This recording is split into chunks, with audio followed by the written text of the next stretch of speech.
So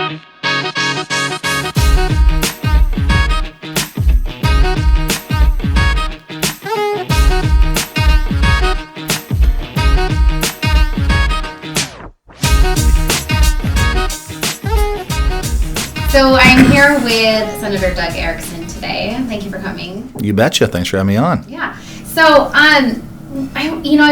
there's a lot of talk about recall Inslee right now. It's kind of a hot topic because he's not entirely the most popular person for, I would say, a little over half the population, but I don't know. It's debatable.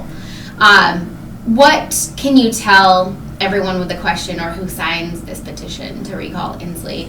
What is the realistic action on this?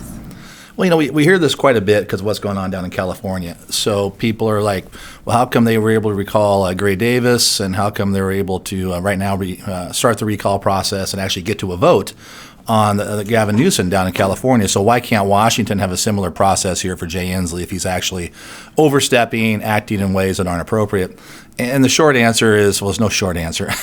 But the answer is that Washington state's laws are significantly different than California's when it comes to the recall process. And I think one of the two main differences are, in Washington state, there is a court threshold. So before a recall can go forward, it has to go to the Superior Court judge who has to approve the recall. So they have to make a determination in the legal process that Governor Inslee has some way violated his constitutional duties in a fashion that would allow a recall to go forward. So that even predates when you start collecting signatures and all that kind of stuff. And the threshold's high for what it takes to actually for that judge to say that, no, you violated your duties. Both sides get a chance to come into court, present their case, and talk about what's going on. I actually know the process because I went through it about 4 years ago here in Whatcom County on what most people considered a pretty frivolous, claim for a recall. And the recall was based upon the fact that I was working for President Trump, and that's not a reason why you can recall an elected official. The second threshold, though, is if a judge does say that you can go forward with a recall, then you have to go get your signatures. And the percentage thresholds in Washington state also are higher than the percentage thresholds in California to get to that next step of the recall election. And I don't think it's ever actually happened in Washington state to go through both of those steps. Okay. So, and the recall on him is kind of similar to challenging his executive powers right now, because you have to bring forth the motion to the court and you have to show the evidence.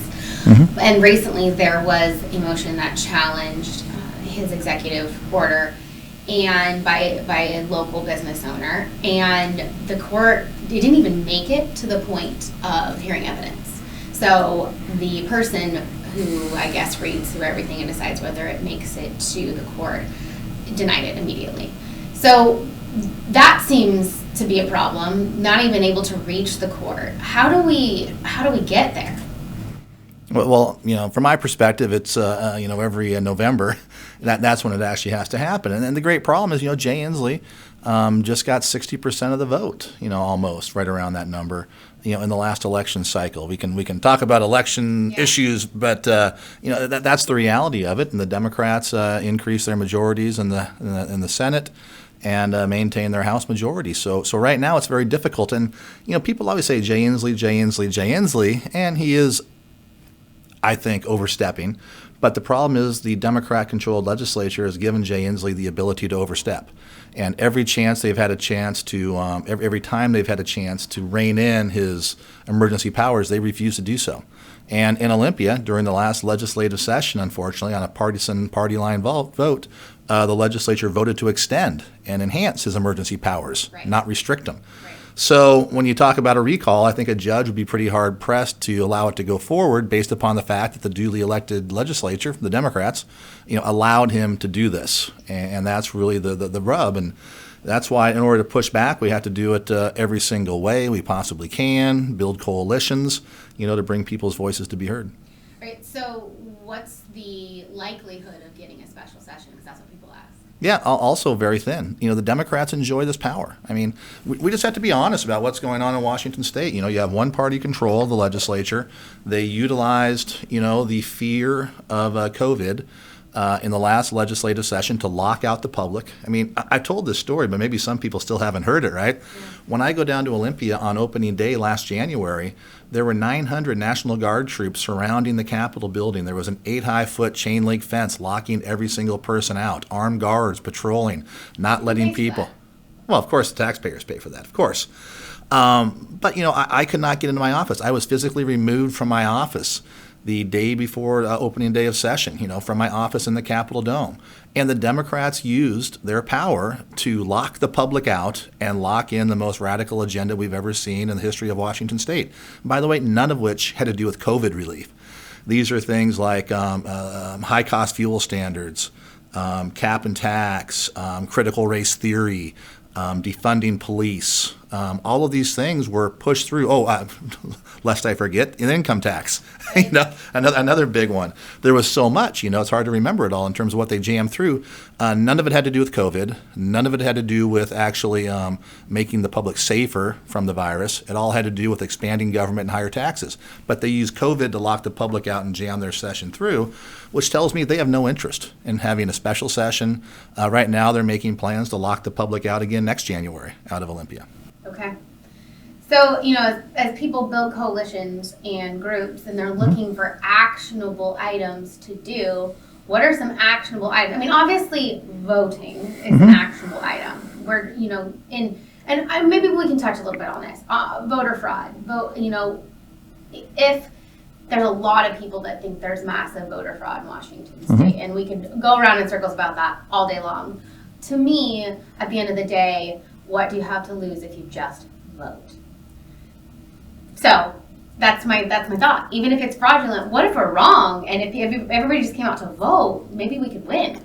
Well, yeah, that's the key thing. You have to build in a bit of a buffer. And, Washington State is different. I do not have any evidence to be able to show people that there's some type of computer algorithm that is somehow cheating the system and changing votes automatically in the machines. Because we have a paper trail here. There are other issues. But the key thing is vote. Vote it off your elections. This year in Whatcom County, we have crucial elections coming up at the local level where you can change the direction of Whatcom County by simply showing up and voting. I think this is incredibly important. We have good people running for the county council, for port commissioner races, for city councils, for school boards, here in Whatcom County, and get out and support those people. That's the key thing you can do. One of the things I always say in politics, it's much easier to elect somebody who agrees with you than to change the mind of somebody who doesn't. And so that's why it's so important. And voter fraud in Washington State exists. But it's not in huge numbers. It's enough to turn an election if it's very, very close. But I think that's why we have to get out there and vote in large numbers to take back control. So if somebody's upset and frustrated about what's happening, that is the best possible thing they can do is to vote this November in your local elections. Right, and you would know a thing or two about close elections. That is accurate. Yep, my last one was far too close. 50 votes. Actually, it was 45 votes at the end of the day. I always say I got to 45 in honor of the 45th president, just so I could get that number exactly right. But we discovered a lot about holes in the system and things that need to be fixed, and those things need to happen. And my goal is to make it easier to vote and harder to cheat. Right. And the Democrats always cringe when you say harder to cheat, because that's their favorite part apparently. And there are lots of ways you can exploit this system. So what we have to do, though, is vote, elect people to the legislature who will go back and fix the voting system to make it fair into the future also. And a couple simple rules. You should be an American citizen to vote. You should only get to vote once, here in Washington State, which would make things a lot easier. And you should have to provide some photo ID, to be able to vote in our elections. Those three things right there would have about 80% support, I think, in the general population, and it would make our elections much fairer in Washington State. Right. Some people are saying, okay, so now I have to show proof of my vaccine to get into restaurants. Are they going to ask for proof of vaccine to be able to vote? That would be the only reason they bring it in person. And I hope it never gets to that point. But really, if you have to show a vaccine card and your ID to get in somewhere just to eat, one would think that voting might need some ID. You would think so. The issue is incredible. And actually in Washington State, Jefferson and Mason County just put in I think it's Mason also, Jefferson for certain, just put in a requirement to show Vax ID to go to a restaurant or bar out there. So if you're at Port Townsend this weekend, apparently they're going to be asking you for a Vax card to be able to go into your favorite establishment there. Well, if people can cross the ferry. I am kind of glad that they're making a statement by slowing down the ferries to get some people's attention. It's one of the few times I've ever agreed with a public employee a walkout on anything. But yeah, this one makes sense. And San Juan Islands also. I'm not going to the San Juans this weekend because the ferries aren't going to be running. And hopefully the people of San Juans who depend on tourism and like having those dollars come in will realize that, hey, this is a real issue. And it's not just Republicans, it's not just conservatives who are upset about what Jay Inslee is doing. It's people all across the board who are very concerned. But, getting back to this idea of voter ID, clearly, it's very easy to do. There's legislation out there. You can provide a voter identification card to a person who can't afford a driver's license or other types of issues.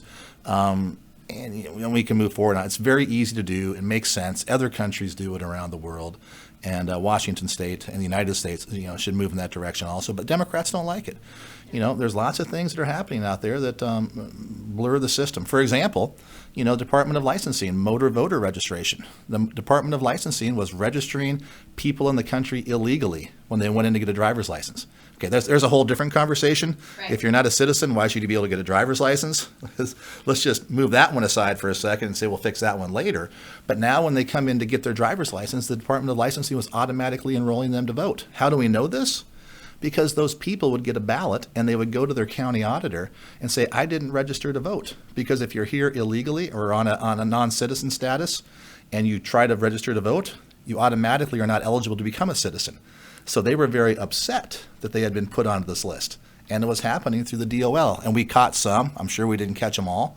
And again, if there's 1,000 votes or 500 votes in a legislative district that are cast illegally like that, or 50, that could make a difference in terms of what's happening out there. So, and the Democrats, on their case, it's not fair, it's racist to say you have to get ID and all that kind of stuff, which to me is insulting to people to try to say that if you're not white, you can't get an identification card in America. It's that classic type of liberal elitist racism, I think, that's out there that is so prominent in the Democrat Party today. But if they don't like it, it's racist. That's it. Well, yeah, of course. Yeah. That's the easy, go-to. That's what do you call an F7? What's your response key? Well, my F7. I'm going to call you a racist if I'm losing an argument. But to me, it goes beyond that. I mean, it's so ridiculous, and it's harmful to society when they do things like that. But no, so we can fix our voter system, but unfortunately, to fix our voter system, we have to win the next elections. Right. And I truly see, this election in the fall is going to be a test case. Are people really fed up with what's going on? Do they want to get their freedoms back? Do they want to get control of their government back? And that'll lead into the 2022 midterms, the United States Congress level, United States Senate, and right here in Washington State for our state legislature, where we could hopefully see people coming out and saying they want a course correction. Right, and with all the groups that are kind of gathering right now, I know people, they don't like to be in politics, they like to stay out of it, but really, if all you did was go to your neighbors and help spread the word of the people who are running, who can make a difference, who are standing up for the same things as you, we could really turn this county around. It would be a good start. And obviously, it's the county executive race, and then we have to get the ball rolling in the right direction.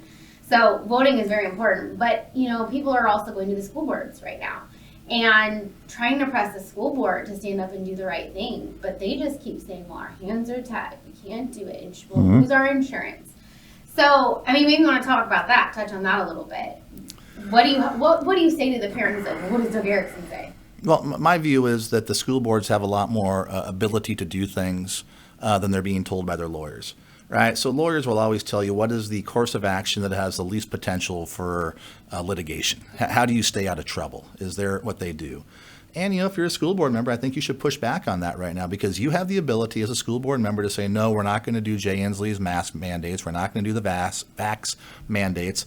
We're going to put in place a different policy. We're going to say that, okay, well, if you don't want to get a vaccine right now, you can get tested twice a week or get tested once a week for COVID. Whatever it is, put that policy forward. On the mask mandates, that should be up to the local school boards to make a decision on what they're going to do, and it is up to them, and they can push back.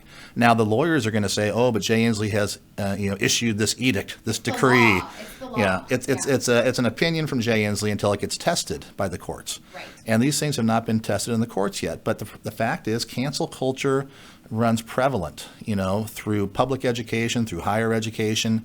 And so you have education professionals, superintendents, principals, who don't want to rock the boat. Because if they were the one to come out and say, you know what, we're going to push back, then, you're going to get canceled in this little enterprise they have. You're not going to be able to move on to your next school superintendent job. You're not going to move from a rural school district to a big one where you get paid a lot more. That's a different story for a different day also about how much money goes into that.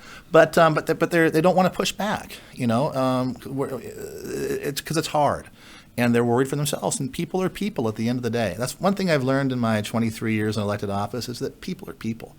I don't assign motives or bad intentions to them, but people are going to try to make decisions that are best for them and minimize their risk. And not everybody wants to go out there and push the envelope. Some people just want to say, okay, I'm not going to rock the boat. I want to move on to my next job. I want to get a promotion. And in today's terrible cancel culture, unfortunately, that's what's happening. But school board members are elected. They can stand up. They can push back. They can tell Jay Inslee, no, we're not going to do that, and we'll see you in court. Right. And if I had 32 school districts do that around Washington State, I can guarantee you they're not going to cut off the funds for those kids. Right. It will not happen. Well, and I keep saying, I dare Rectal and Inslee to take away money from the kids who that's their safe place to go. That's where they go get their food for the day. I don't even think that the left, people who voted for Inslee, would start to think that's a very good idea. I mean, they might say, well, that's what they deserve and that's what they get.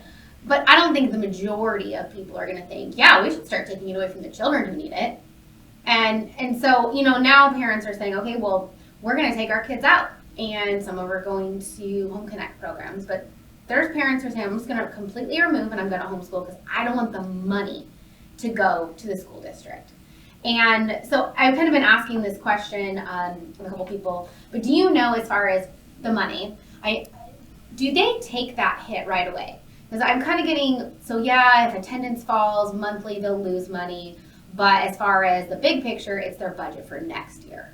Do you know kind of how that budgeting works? And if you pull your kids now, will they feel that impact immediately? That is a very interesting question. So, My good friends across the aisle, which is what we always say in Olympia, and of course, my good friends across the aisle to keep everything nice and decorum and all the things so we can try to work together. But the Democrats saw this coming. And in true sneaky fashion, they anticipated it. And so right now, school districts are not getting funded based upon the number of kids who are coming in post-COVID. They're getting funded based upon the number of students they had pre-COVID.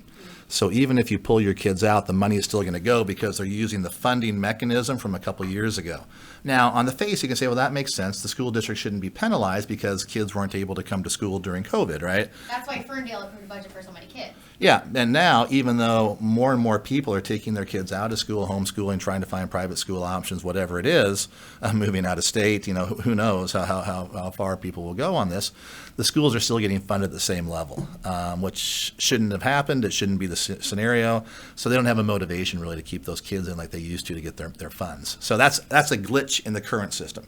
So you come into next year, if kids aren't coming back next year, then that will then impact the funding mechanism for these schools. And I'm frustrated. My wife's a school teacher. My kids both went to public school in Ferndale. I think I kind of say they got out just in time because of the craziness coming out of Olympia.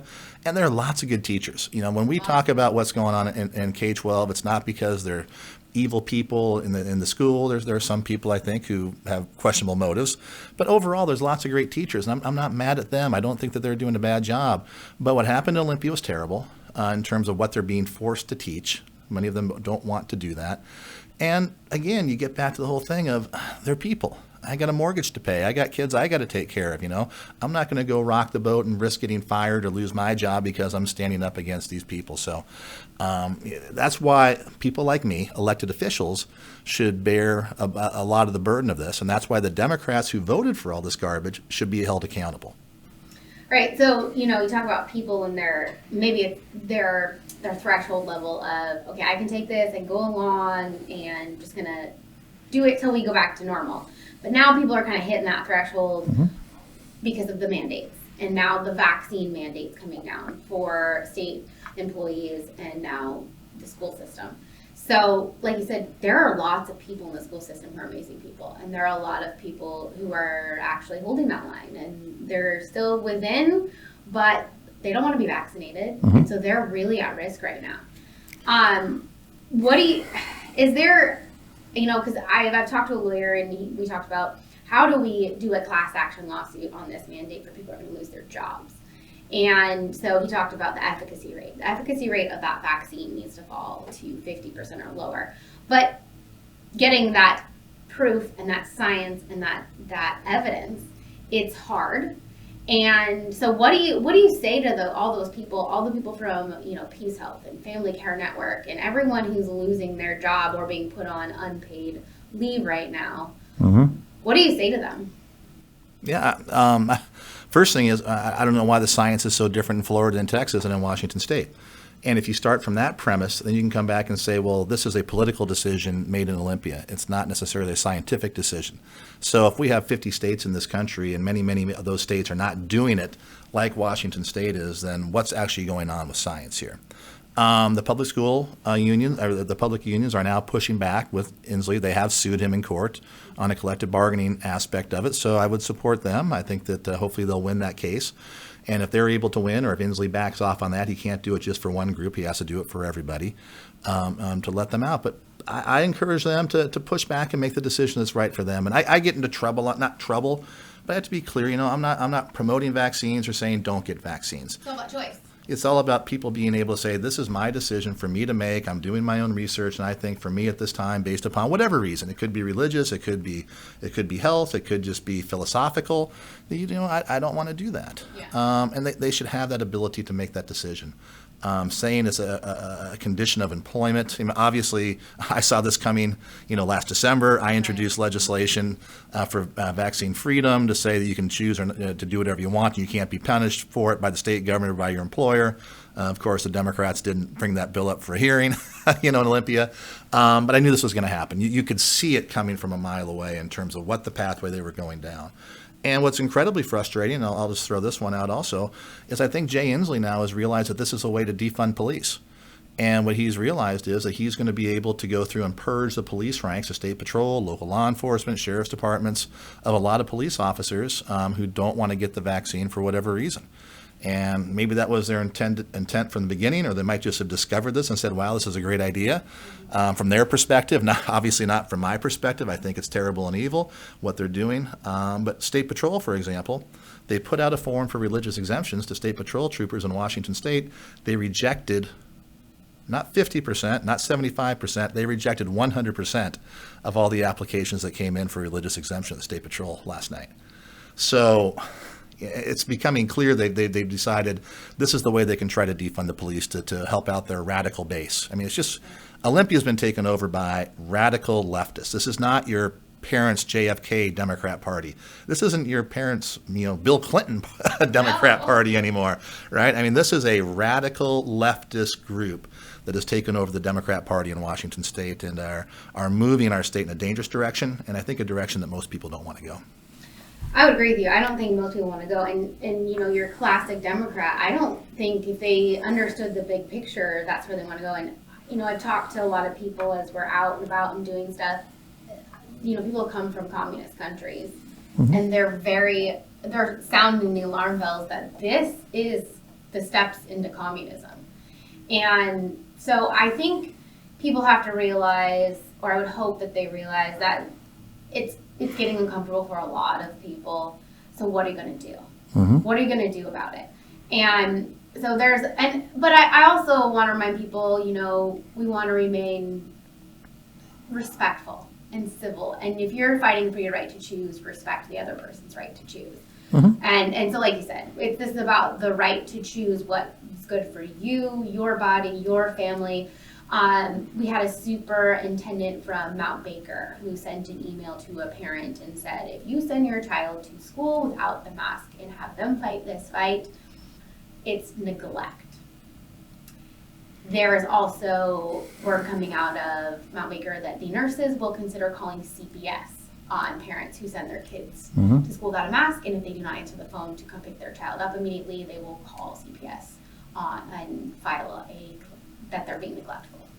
So I guess it's gotten to this point where it just all seemed a little crazy, and it's not going away. Even if you got the vaccine, okay, we can take the mask off, because Inslee said your ticket to freedom is to get a vaccine. He lied. He straight up lied, and it's not his right to take away or give us freedom. So, I guess for people, it's time, I think, for everyone to start coming together and pushing back and letting everyone know how you feel. So, should everyone start writing the legislators as a whole? Should we call them? I mean, we can't go see them. That's true. You can't go see them. Support the nurses. Support the teachers that don't want to get the vaccine. There's so many things you can do at the local level. I mean, during the height of the COVID, right, we had the rallies for our first responders in front of hospitals, rally to support those who want freedom to be able to do what they want to do.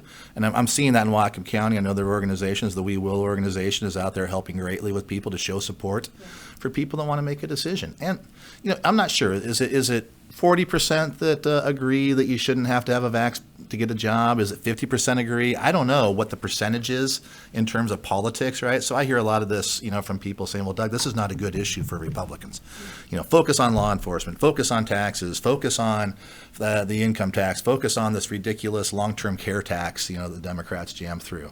But it feels like a big picture, though, and so it does seem like an issue. Well, it definitely is, but that's what I'm saying. I mean, you cannot, as an elected official myself, simply pick an issue based upon, polling data, if you believe that specific poll or not. You got to base it upon what you think is right. And if there is a minority group of people out there who feel that their rights are being infringed, I'm going to support that group and say, no, I'm with you. You should have the right to do what you want to do, even if it might not be popular with 52% of the electorate out there. Hopefully that 52% who feels that way on this issue will say, well, Senator Ericksen, he looked out for the people there at that particular time. He'll look out for me in the future. Yeah. Right? So that's the way I view it as an elected official. I can't base everything upon what the most recent poll says. I got to base it upon what I think is right. And then, of course, the only poll that counts is in November.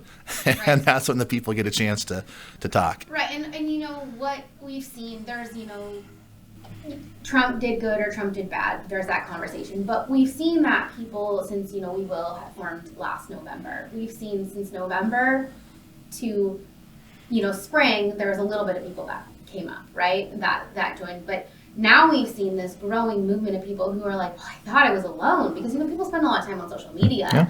And you either are quiet or you're kind of violent on social media. And so this growing, it's this small group, but it's growing really quickly as people reach their threshold, as people realize, well, wait, I did what I was told, and now I can't do what I want. And now I've talked to some business owners because they were hit so hard. And they feel like it's just like the goal is to crush them so only the big businesses can survive. And now we're seeing inflation and wages rising, and it's just like nonstop on the people. And now, you got taxes rising, and it's and inflation, commodities. Yeah. I mean, just the cost of living has gone up so significantly. Right. I stopped by Costco today, not to use the Costco thing, but I do shop there.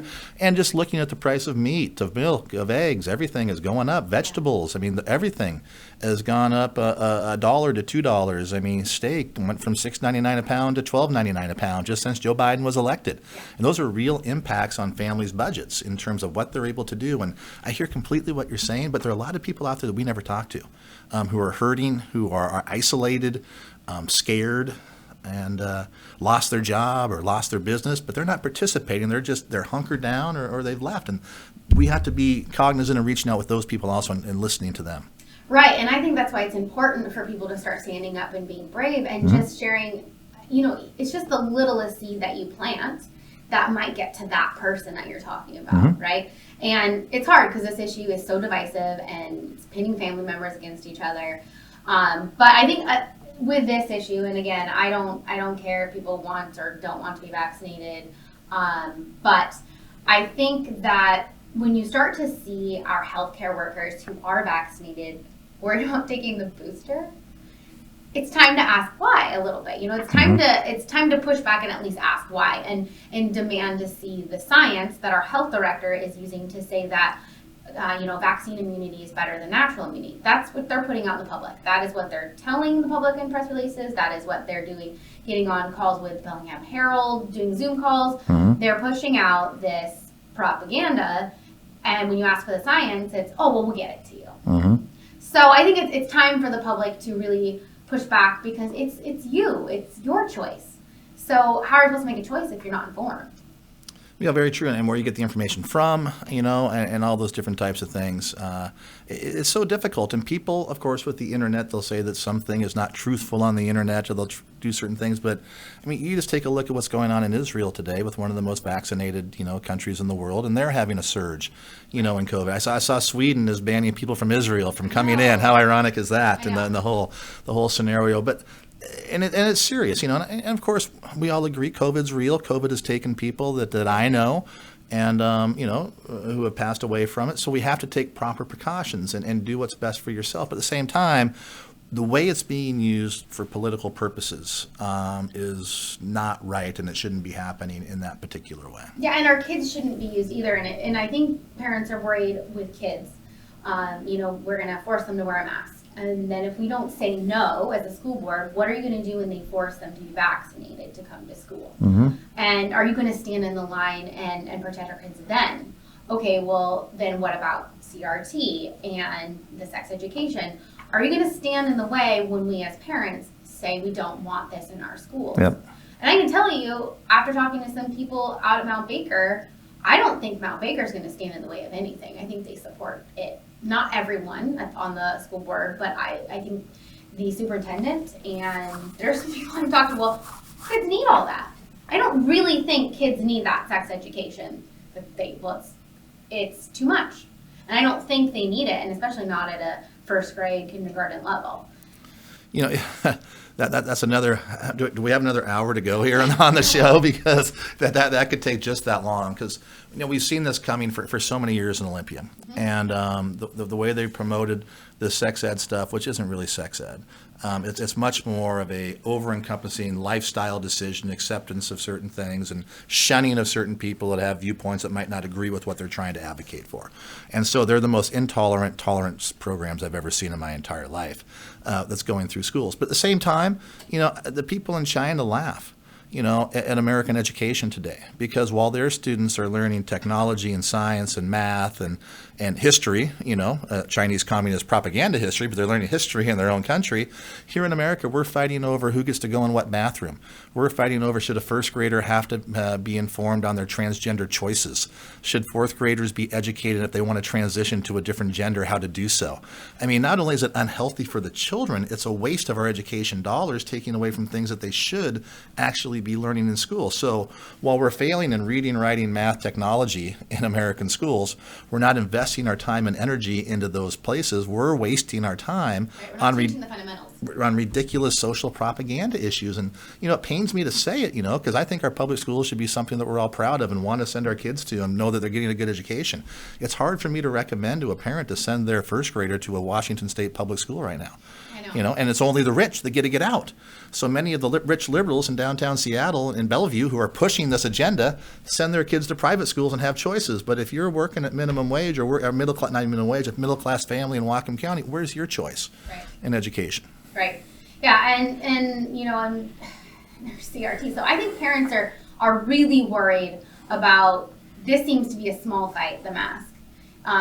It should be something you can stand up on. So parents are really pulling out there. So I know that it seems, again, big picture, so I'm trying to say, okay, guys, now that you're on board, or now that you're listening, or you're curious, let's look at the big picture here. And again, a lot of it points back to voting, because now it's the people who are sitting where they're sitting who are making this and really pushing.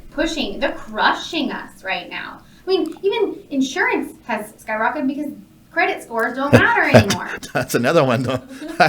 Get me going on that one. I just got a call from my insurance agent last week telling me that, hey, Doug, it's not our fault. Why your rates are going up so much. Yeah, crazy what's going on in the state. But yeah, an interesting thing, I would love to see this poll taken in Washington State right now to ask parents if you could get all of the money that was currently going with your child to that school. Right. Would you leave them in that school, or would you take them to a private school or homeschool? If you got the $10,000, a year that's currently following your child and were able to invest that in a private school, what would you do if you could vote with your feet and take your money? Right. That's a good question, because in Arizona it's like an HSA and the money follows the child.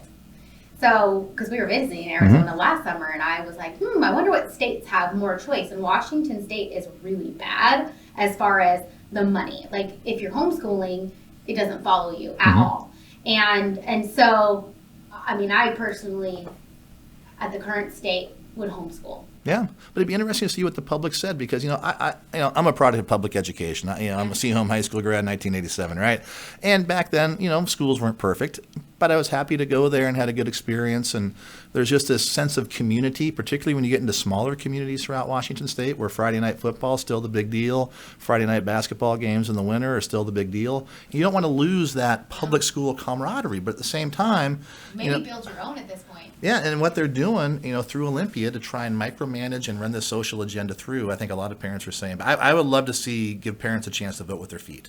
And one of the things I've said for the past, 12 years in elected office is, if you want to fix schools in Washington State, give the money to the parents and let them vote with their feet, and public education will be fixed in 2 weeks, because they'll see the parents flee for the doors, and then they'll have to fix it to give the education that parents actually want, not that radical special interest groups in Olympia want. So how do we get that? November. It all comes down. I hate saying it, right? But we live in a representative republic. We elect people to go down and represent our views. And right now, whether there's certain areas of fraud in the system or not, we have to move past it, and we just have to get people out to vote in the next election, overwhelm, whatever 300 to 500,000 votes of fraud might exist in each legislative district, overwhelm. And then the key thing is, hold your legislators' feet to the fire. Ask them during the campaign, what are you going to do on this specific issue? Get them elected, and then say, this is what you said, let's go do it. Right. One of the things I've also learned is that change is the most overused word on the campaign trail and the most feared word in Olympia. Because again, elected officials, they're just people, and they get down there and the pressure hits, and they lose their courage to fulfill the change that they promise on the campaign trail. Right. And I think that's where people get frustrated with elected officials. But at the same time, you have to remember, you elected that person, you put them there, then 9 out of 10, you just forget about them until you're mad. Yeah. Well, in theory, that's good, right? If we're doing a good job, I like it. It's an interesting point you raise, right? So, I get elected, and then I'll hold a town hall meeting, right? And maybe 90% of the people that come to that town hall meeting are people that didn't vote for me, and they're angry about a particular issue. So should I change my views based upon that town hall meeting?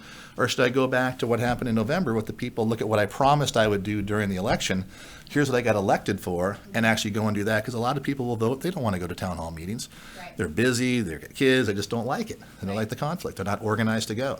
So that's why this is the difficult part. And again, I already said this once, but I'll say it again. It's much easier to elect somebody who agrees with you than to change the mind of somebody that doesn't. And that's the key of getting out this November and every November to get Washington State turned around. And again, hold your elected officials' feet to the fire. Right. But if we're not in the majority, we need to tell our minority elected officials, well, maybe if we bring it even more local to the county council. I hear from, the council members, well, nobody says anything until they're pissed, right? Yeah. So I encourage people to, if you're in a group, have a small amount of people that maybe rotate and go to those county council meetings, go to the city council meetings, because there's stuff that gets through when what you voted for and what you believe in is the opposite that's in the majority. There's stuff that gets through that people, just bring the attention to it. Yeah.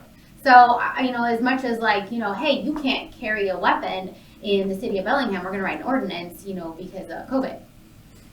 Or we're going to impose civil fines because of COVID, and you're not wearing a mask. So everyone not wearing a mask in Whatcom County is going to get a fine. When people found out, they were mad, and they said no, and Red Brown backed off. And then lied and said he didn't do that. but he did because he wrote a draft. So I think it's important for people to still, and if you're there and you're proposing something, to support it. Yes. Right? To be educated that you're doing that. Yeah, great point. And I know that Ben and Kathy and Tyler on the county council for us, they need to hear from you so they don't feel isolated. Sometimes you're in the minority, you can feel kind of isolated and alone, even in my job in politics, because to be honest with you, the other side has a lot of money. They're able to garnish the wages of employees and be able to fund programs, and they have a lot of ability to raise a crowd. They have a machine. For whatever reason, the crowd's able to be there because many of them don't work. But anyway, that's a different story for a different day also. But yeah, so we do have to support those people outside of just November. You have to let them know afterwards. But the key thing is, like for this election coming up, I mean, getting Tyler Bird reelected and getting Kamal for us all, elected to the county council is crucial. And then all of a sudden, you got your toehold. You got a group of people who are more likely to agree with you than not. Not agree with you 100% on every issue, on every single thing that comes through, but to take the council in a different direction in terms of philosophy. And that's the opportunity that exists right now. And we can change a lot right now. Oh, yeah. If we can shift the county council. We have school board members all throughout Whatcom County where you can go elect a person. There's a lot of contested races out there to get a voice, on the council or on a school board, maybe flip the majority on the school board to give them the courage to move forward. All those things can happen this November, this election. And staying engaged and everything else, supporting nurses and law enforcement. I mean, just law enforcement in general, outside of the vaccine. I mean, law enforcement has been so attacked, maligned, and disparaged by this current majority in Olympia. Just to let law enforcement know how much you support them and appreciate them is crucial. Every day of the week, even more so now with what happened to them this last year. But all those things are things that we can do as a community to build the place we want to have for Whatcom County. Yeah, and talking about supporting, I guess maybe supporting the heroes right now, because yesterday's heroes are today's villains. And so on 9/11, we're going to host a road rally throughout Whatcom County to support them. So that's going to start at 11 on 9/11, and we'll be letting everybody know where it started. But we're going to head down I-5 with your flags and your trucks, and just get everybody on board with supporting the heroes of Whatcom County. And what's happened in Afghanistan, and our veterans and everybody, and again, not forgetting where things can go if we don't because we do need to keep government accountable, and we do need to make sure that they don't grow too big and too strong. It's a bit out of control right now, and as the great one Ronald Reagan said, our freedom's not passed down in our DNA. It's not a birthright in America that the next generation is going to enjoy freedom. So it's up to this generation to grow it and culture it and pass it on through education to the next generation about what it takes, to make America as that shining city on a hill that is the world leader. And right now, that shining city's got a little bit of dust on it that probably needs to be taken out in the next rainstorm, so we can clean it up. Yeah. So I want to touch on one more thing, and that is it's happening to our law enforcement right now. What do you recommend? Is there anything we can do to help? Yeah, it's absolute craziness when it comes to the laws that were passed in Olympia. To attack, to sit there on the Senate floor and have senators just, disparage law enforcement, call them racist, say that they're evil people, and go through all of these things. Obviously, any profession anywhere in the world is going to have bad characters in it, and get those people out. Yes, that should happen without a doubt. But the overreaction and what it does to make our communities less safe is absolutely amazing. So reach out to people like Sheriff Elfo, support him. All of our police chiefs here in Whatcom County, they know what needs to happen to be able to fix this. Encourage them to push back.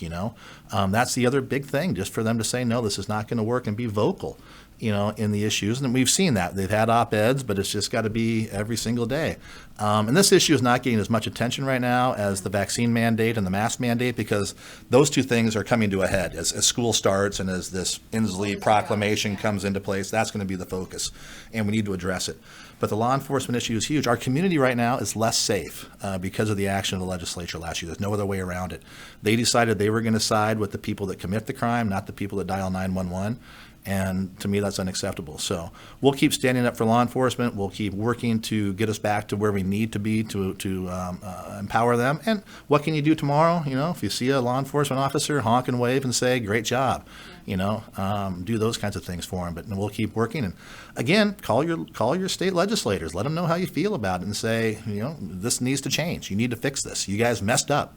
Let's have a special session and fix the law enforcement thing by repealing those laws in general and going back to the drawing board on how we can make the system work. Do you think a special session for that is more likely than executive powers. Now, a special session for anything is incredibly unlikely because the Democrats are very comfortable. They like what they did. The radicals that took over Olympia, they aren't saying, oh, we really messed up.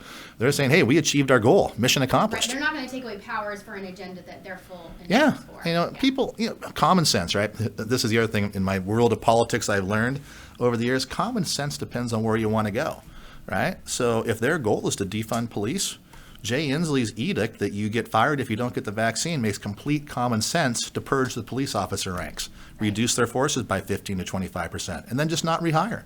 And there you go. You've defunded the police. You have less officers on patrol. And plus you got rid of those pesky, troublesome guys and women who don't want to get the vax. Yeah, and I mean, is there anything we can do to push against our county executive, Sat Paul? I mean, should he not be standing up for these people? That's a difficult question. I don't know where Sat Paul comes down on these things. I mean, I've seen rallies where Sat Paul is speaking to groups and they're waving all cops are bastard signs. Yeah. And he's giving speeches saying if you fly an American flag in the back of your truck, you're a bigot. How do you talk to a person like that about these issues? Again, that's going to be an election issue, but encourage them. We never give up on people. People are people, and we want to let them do the right thing. But he's got some apologizing to do for, anytime. I mean, I'm an elected official. If I went to a rally and I would never go to a rally like this, but they were promoting racist ideas or waving signs that were racist, I wouldn't sit up there and give a speech to that group. I would say, this is terrible, put those signs down and just leave. If I got myself into that situation, unknowingly going to a group where that was happening. But he was going to groups, seeing people waving all cops are bastard signs, and continues to give a speech and then also encourages them. Yeah, he supports, he supports Christina Michelle for at-large city council, and she promotes racism hard. And she's not even apologetic about it. Yeah, so I don't want to spend too much time talking about Sat Paul on the show today because, he's a county executive, but I believe he should apologize for things he has said and places he has said those remarks at, but that's, again. Yeah, okay. Well, and is there anything else you want to say, anything you're doing that we should be aware of? Well, I don't know. Lots of things, right? I mean, this is a full-time, part-time job we have in the state legislature, and I'm currently working on a package I'll get out to the people. It's a program, I call it Fixing Washington, and I'll be getting that out to the people with 10 common sense things we can do to fix Washington State, from tax policy to law enforcement to public education to state parks and quality of life issues, and that should be coming out this fall. So people can look for that, and they'll see it, and they can read it and say, well, here's the proposals. Do I support it or not support it? And then this September 14th, Tuesday, I will be holding a series of business owner meetings in a COVID-friendly fashion. It'll be outside, 15 people per meeting, so we can have a group, and I'll have as many meetings as I need for the number of people that sign up. And if people are interested in that, they can shoot me an email to doug@senatorericksen.com, and we will send you the location for that meeting on Tuesday the 14th if you'd like to come. Okay, great. That's awesome. Thank you for coming on and talking to us. I appreciate it. It's like therapy. I feel better. Thank you so much for having me. We should do this every couple months. Yeah. So, and again, I just want to say again, I have respect, for everybody in this process of politics. I just have learned that human beings are human beings, and we have to respect each other. And while I had some comments about Sat Paul that might sound a little bit harsh to some people, I still respect Sat Paul. I think he's a good person. I just think he did some things that weren't right. So in this job, particularly at the local level, we got to bring the discourse back down a couple notches so we can talk with each other and work together on issues that need to be addressed. Yeah, and with respect to Sat Paul, there's times, it's very few, there's times where he says things on the county council, and it's so different from what I see or him normally doing. So I will thank him for that, because I do appreciate the moments that I see of that. But I think it's important, Sat Paul, everyone, we hold them accountable. Yeah, exactly. And he's very active on social media. He's very active in talking to people. He likes to keep that communication going. So when you can communicate with someone who's responsive, it's good to try to have that dialogue. Yeah. Respectfully. And respectfully, and me and Seth Paul disagree on politics quite significantly, and I hope he doesn't win his next election, to be honest, right? So, but I mean, that's the way it is. I'm sure he feels the same about me. But at the end of the day, we have to be able to try to have a community that works. Yes. Yeah. People are people. Yeah. No doubt. Hey, thanks for having me on. I really appreciate it. This was fun. I would love to do it again, maybe in a couple months when I need some more therapy. Yeah, sounds good. Thanks.